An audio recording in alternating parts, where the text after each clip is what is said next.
ফেব্রুয়ারিতে অবাধ ও সুষ্ঠু গ্রহণযোগ্য নির্বাচন এবং জনগণের ভোটের প্রতিষ্ঠার মাধ্যমে বাংলাদেশকে একটি ন্যায়ভিত্তিক ও জবাবদিহিমূলক গণতান্ত্রিক রাষ্ট্র গড়ে তোলার লক্ষ্যে বাংলাদেশ জামাত ইসলামের পক্ষ থেকে আজ 15 সেপ্টেম্বর আন্দোলনের 5 দফা গণদাবি জাতির সামনে তুলে ধরছে।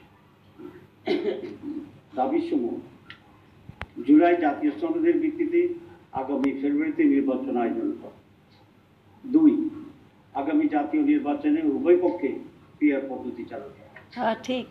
3, অবাধ, সুষ্ঠু ও গ্রহণযোগ্য নির্বাচনের লক্ষ্যে সকলের জন্য লেভেল প্লেইং ফিল্ড নিশ্চিত।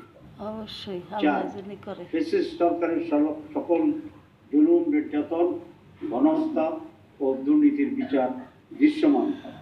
ইনশাআল্লাহ এটা স্বৈরাচারের দোষর জাতীয় পার্টি ও 14 দলের কার্যক্রম নিষিদ্ধ করা। ঠিক। উক্ত দাবিসমূহ বাস্তবায়নের লক্ষ্যে নির্মুক্ত কর্মসূচি পালন করা হবে ইনশাআল্লাহ।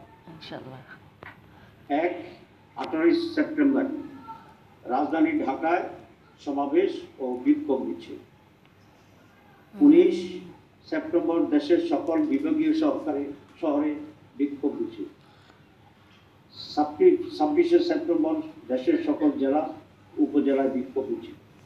এইসব কর্মসূচি বাস্তবায়নের মাধ্যমে জনগণের দাবি আদায়ের লক্ষ্যে ঐক্যবদ্ধ হওয়ার জন্য আমরা দেশবাসীর প্রতি উদাত্ত আহ্বান জানাচ্ছি।